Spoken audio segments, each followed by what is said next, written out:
श्रीरामं श्रीरामं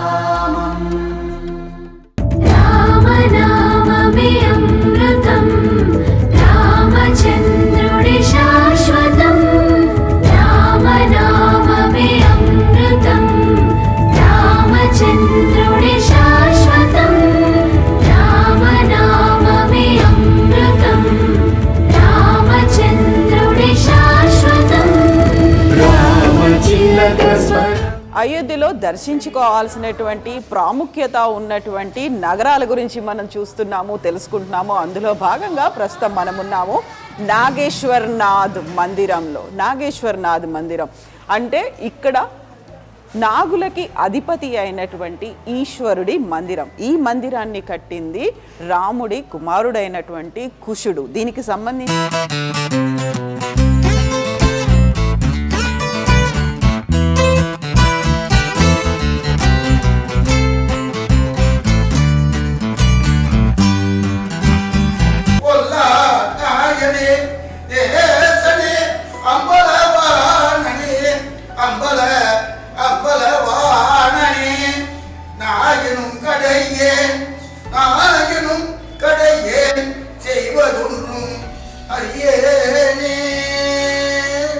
నాగేశ్వర్నాథ్ మందిరం రాముడి కుమారుడు కుశుడు కట్టించినటువంటిది ఈ మందిరం. దీనికి సంబంధించినటువంటి పురాణ గాథ ఒకటి ఉంది.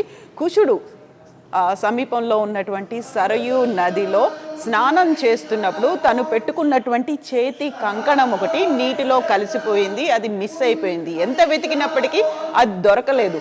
అయినప్పుడు అక్కడి నుంచి వెళ్ళిపోయాడు కుశుడు. అయితే ఒక నాగకన్య దాన్ని వెతికి తీసుకొని వచ్చి కుశుడికి ఇచ్చింది. ఆ అభిమానంతో, కృతజ్ఞతతో కుశుడు ఇక్కడ నాగనాథ్ ఆలయాన్ని కట్టించినట్టుగా చెప్తూ ఉంటారు. ఆ అభిమానంతో, అదే కృతజ్ఞతతో కట్టించారు కాబట్టి, నాగకన్య కాబట్టి ఆ నాగు పాములకి అధిపతి అయినటువంటి ఈశ్వరుడి గుడిని కట్టించినట్టుగా చెప్తుంటారు. అయితే ఈ గుడికి సంబంధించినటువంటి ఇంకొక విశిష్టత కూడా ఉంది. అది విక్రమాదిత్యుడి కాలం వరకు కూడా చెక్కు చెదరకుండా ఉన్నటువంటి ఆలయం ఇది. ప్రధానంగా ఆ సమయంలో అయోధ్యలో కట్టినటువంటి వివిధ దేవాలయాలు అన్నీ కూడా డిఫరెంట్ రీజన్స్తో విధ్వంసం అయిపోయాయి, ఐదర్ అడవులతో కప్పివేయబడ్డాయి. అయితే ఈ మందిరం మాత్రమే అలాగే నిలబడింది. అన్ని ఆటుపోట్లని తట్టుకొని చెక్కు చెదరకుండా నిలబడ్డటువంటి దేవాలయం ఇది. ఇక ఆ తర్వాత 1750లో ఇక్కడ సఫ్దర్గంజ్ జమానాలో మంత్రిగా పనిచేస్తున్నటువంటి నవల్ రాయ్ దీన్ని మళ్ళీ దానికి సంబంధించినటువంటి రెనోవేషన్ వర్క్స్ చేశారని చెప్తుంటారు. ఓవరాల్గా దీనికి సంబంధించినటువంటి స్థల పురాణం ఏంటి మనం తెలుసుకుందాము.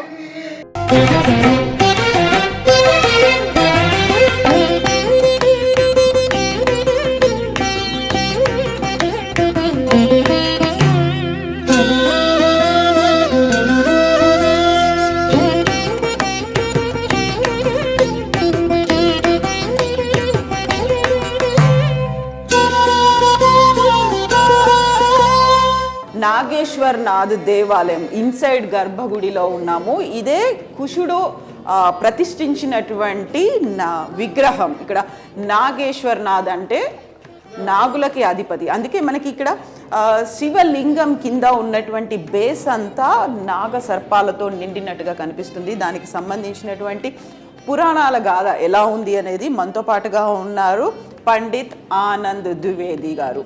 ఆనంద్ జీ, जय श्री राम। ओ नमः शिवाय। ओ नमः शिवाय। हाँ, इसके बारे में हम जानना चाहते हैं, पुराण गाथा क्या है इसके बारे में? मंदिर की स्थापना जो है श्री राम जी के जो कनिष्ठ पुत्र थे कुश जी महाराज, उनके समय पर हुई थी। एक बार क्या हुआ था कि जब राम जी अपने लोक को जाने लगे तो उन्होंने अपना राज्य जो है अपने जो भाई थे और अपने सारे पुत्रों में विभक्त कर दिया। तो कुश जी को जो है कुशावर्त राज्य मिला। वो वहाँ पर राज्य करते हुए जब इनको काफी समय बीत गया तो इनको मतलब ऐसा महसूस हुआ कि अब हमें एक बार अयोध्या चल करके, बहुत दिन हो गया है, अयोध्या दर्शन करना चाहिए, वहाँ सरयू जी में स्नान करना चाहिए। तो वो अयोध्या आए, उन्होंने सरयू जी में स्नान किया। तो सरयू जी में स्नान करते हुए उनके हाथ का कड़ा जो कंगन होता है, क्योंकि राजा लोग उस समय आभूषण धारण करते थे, तो कड़ा जो है वो सरयू जी में कहीं गिर गया। और नाग कन्या कुमुदनी जो है उस समय विहार कर रही थी सरयू जी में, उस कड़े को लेकर के और नागलोक को चली गई। तो जब कुश जी को ज्ञात हुआ कि मेरे हाथ में कड़ा नहीं है, तो उन्होंने ध्यान किया। उनको जब सारी कथा मालूम हुई कि नाग कन्या मेरे कड़े को लेकर चली गई, तो उनको बड़ा क्रोध हुआ। उन्होंने कहा नाग ने मेरे कड़े की चोरी की, इसलिए आज मैं पूरे नागलोक को भस्म कर दूंगा, जिससे कि भविष्य में कोई और इस तरीके का दुस्साहस ना कर सके, चोरी ना कर सके। तो उन्होंने बाण का संधान किया और लोगों को भस्म करने के लिए उद्यत हुए। तो नाग लोग बड़े घबरा गए। उन्होंने कहा अब हमारे प्राणों की रक्षा कैसे हो। तो जो कुमुदनी थी, उसके पिता नागराज कुमुद बहुत भगवान भोलेनाथ के बड़े अनन्य भक्त थे। तो उन्होंने कहा अब हमारे प्राणों की रक्षा सिर्फ हमारे भगवान भोलेनाथ ही कर सकते हैं। उन्होंने भगवान भोलेनाथ से प्रार्थना की, हे प्रभु किसी प्रकार से हमारे प्राणों की रक्षा करिए, किसी प्रकार से हमारे प्राणों की रक्षा कीजिए। भगवान भोलेनाथ प्रकट हुए, उन्होंने कुश जी के क्रोध को शांत कराया। कहा हे कुश जी, इस नागों को आप अभय दान प्रदान करें। ठीक है। तो कुश जी ने कहा महाराज इन्होंने तो हमारे कड़े की चोरी की है, इनको दंड तो कुछ मिलना चाहिए। तो भगवान भोलेनाथ ने कहा इस दंड स्वरूप आप इस कन्या का पाणी ग्रहण कर लीजिए, इसके साथ विवाह कर लीजिए, इसको भी दंड मिल जाएगा और जो है आगे से मतलब आपकी बात भी रह जाएगी। तो उन्होंने कहा ठीक है प्रभु, हम आपकी सारी बात स्वीकार करेंगे, लेकिन उस स्थिति में जब आप नित्य प्रति इस स्थान पर हमें दर्शन दिया करें। तो तब से भगवान भोलेनाथ अपने भक्तों के कल्याणार्थ इस स्थान पर विराजमान हैं और कुश जी को दिए हुए वचन के अनुसार नित्य प्रति यहाँ पर दर्शन होता है। जो है नाग देखिए, चारों तरफ आप देखिए नागों के ऊपर वेष्टित हैं। तो नागों की रक्षा के लिए प्रकट हुए, इसलिए इनका नाम नागेश्वरनाथ। ఇప్పుడు మనం చెప్పుకున్నటువంటి స్టోరీకి ఇది ఇంకొక ఎక్స్టెన్షన్. అదేంటంటే తన కంకణం పోయింది, కుశుడి కంకణం పోయిన తర్వాత అది నాగకన్య కుముదినికి దొరికింది. ఆ కుముదిని ఆ కంకణాన్ని తీసుకొని నాగలోకానికి వెళ్ళింది. అయితే ఇదంతా ఇంటికి వెళ్ళిన తర్వాత, అంతఃపురానికి వెళ్ళిన తర్వాత కుశుడికి తెలిసింది తనకి చేతిలో ఉన్న కంకణం పోయిందని. ధ్యానంతో తెలుసుకుంటే కుముదిని దగ్గర ఉందని. అయితే అది తను కొట్టేసింది అనుకున్నారు, దొంగతనంగా తీసుకెళ్ళిపోయింది అనుకున్నారు. ఈ నేపథ్యంలోనే కుశుడు నాగలోకాన్ని అంతం చేద్దామనుకొని తన అస్త్రాన్ని ఎక్కుపెట్టాడు. అప్పుడు కుముదిని తండ్రి కుముద్ రియలైజ్ అవుతాడు విష్ణువుని, అలాగే శివుణ్ణి వేడుకుంటాడు. అప్పుడు శివుడు ప్రత్యక్షం అవుతాడు. శివుడు ప్రత్యక్షమై ఒకటి చెప్తాడు, ఇప్పుడు తను దొంగతనం చేయలేదు, అలా ఎత్తుకుపోలేదు, కాకపోతే జరిగింది ఇది అని చెప్పిన తర్వాత అప్పుడు ఏం చేయాలి, తన అస్త్రాన్ని మళ్ళీ ఎక్కుపెట్టారు కాబట్టి ఏం చేయాలి అనుకున్నప్పుడు శివుడు తన్ని పెళ్ళాడమని కోరుతాడు కుముదిని. అయితే అక్కడ మాత్రం కుశుడు ఒక కండిషన్ పెడతారు. సో మీరు ఇక్కడ వచ్చినట్టయితే, ఇక్కడ మీరు ఉన్నట్టయితే, ఈ ప్రాంతంలో మీరు వెలిసినట్టయితే నేను కుముదిని పెళ్ళాడతానని చెప్తారు. ఆ నేపథ్యంలోనే శివుడు ఇక్కడ వెలిసారని, అందుకే నాగేశ్వరనాథ్ అనే ఒక పేరు వచ్చిందని. तो इस गाथा के साथ एक और हिस्टोरिक रिप्रेजेंटेशन भी है ना, राजा विक्रमादित्य के साथ और नवल राय जी के साथ भी है ना। जी जी। अब फिर कालांतर में जब अयोध्या फिर कितनी बार बसी और उजड़ी, तो एक बार क्या हुआ, राजा विक्रमादित्य जी विहार करते हुए सरयू तट पर विचरण कर रहे थे। उस समय अयोध्या बिल्कुल वीरान सी थी, यहाँ मतलब सब केवल सरयू जी का जल और जंगल ही हो गया था। तो वो विहार कर रहे थे सरयू जी पर, ऐसे आखेट करते हुए निकले। तो उन्होंने क्या देखा, एक घोड़े पर सवार एक व्यक्ति आ रहा है, बिल्कुल काले कलूटे स्वरूप में, बिल्कुल दैत्य स्वरूप, और वो आता है घोड़े से उतर करके जो है सरयू जी में स्नान करता है, और जब वहाँ से वापस आते हैं तो बिल्कुल देव स्वरूप हो जाते हैं। तो राजा विक्रमादित्य जी को बड़ा आश्चर्य हुआ। उन्होंने कहा प्रभु आप कौन हैं, और आप अभी जब आए थे आपका स्वरूप कुछ और था, इस समय आपका जो स्वरूप है कुछ और है। तो उन्होंने कहा हे राजन, मैं तीर्थराज प्रयाग हूँ, भक्तों के द्वारा छोड़े हुए पाप के प्रभाव से, क्योंकि भक्त बाहर से आते हैं, अपना जो भी पाप किए रहते हैं वो हमारे यहाँ आकर के हम स्नान करते हैं, उतर जाता है, उसके प्रभाव से मैं काला हो जाता हूँ।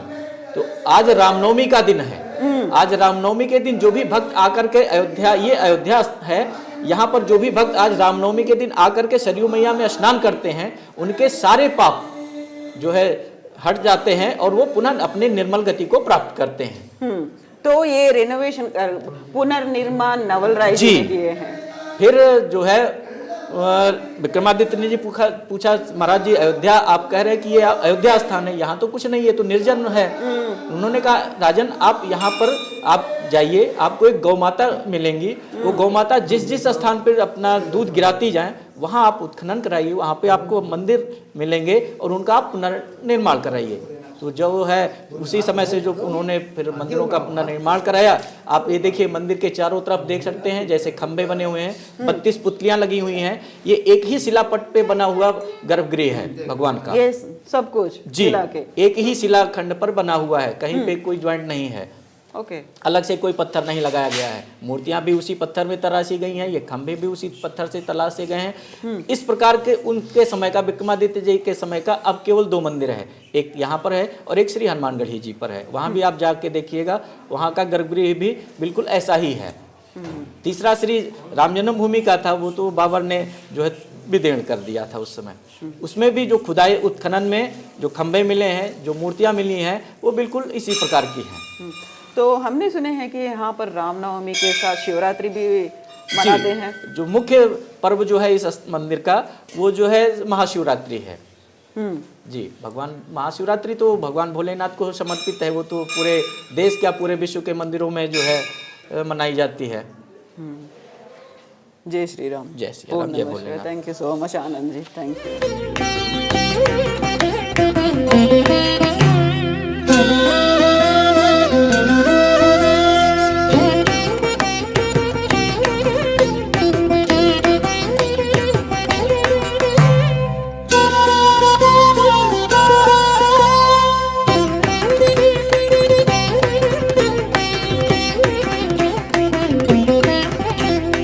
నాగేశ్వరనాథ్ దేవాలయానికి సంబంధించినటువంటి చరిత్ర. రాజా విక్రమాదిత్య కట్టించినటువంటి 3 దేవాలయాల్లో అయోధ్యలో ఉన్నటువంటి రామ మందిరం, ఆ తర్వాత ప్రస్తుతం మనం ఉన్నటువంటి నాగేశ్వరనాథ్ దేవాలయం, లక్ష్మణ్ గారి.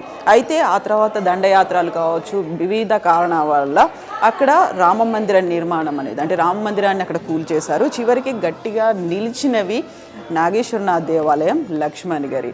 సో ఆ తర్వాత దీన్ని రినోవేషన్ అనేది నవల్ రాయ్ చేశారు 1750లో. ఇప్పుడు మనం చూస్తున్నటువంటి ఈ నిర్మాణం అంతా, ఇంక్లూడింగ్ లోపల ఉన్నటువంటి స్ట్రక్చరు, కన్స్ట్రక్షన్, ఇవన్నీ కూడా ఒక ఏకశిలతోనే జరిగినట్టుగా చెప్తున్నారు పండిత్ ఆనంద్ జీ. ఇక్కడ ఓవరాల్గా మనం చూస్తున్నటువంటి బ్యాక్ సైడ్ నిర్మాణం అంతా కూడా ఏకశిలతోనే జరిగినట్టుగా చెప్తున్నారు. ఒకే ఒక కొండని తొలిచి కట్టినటువంటి నిర్మాణంగా.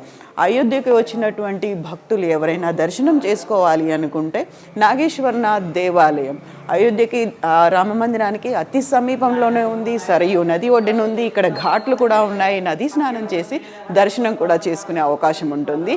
ఇక్కడ రామ్ నవమితో పాటుగా శివరాత్రి ఉత్సవాలను కూడా పెద్ద ఎత్తున నిర్వహిస్తూ ఉంటారు. శ్రీరామ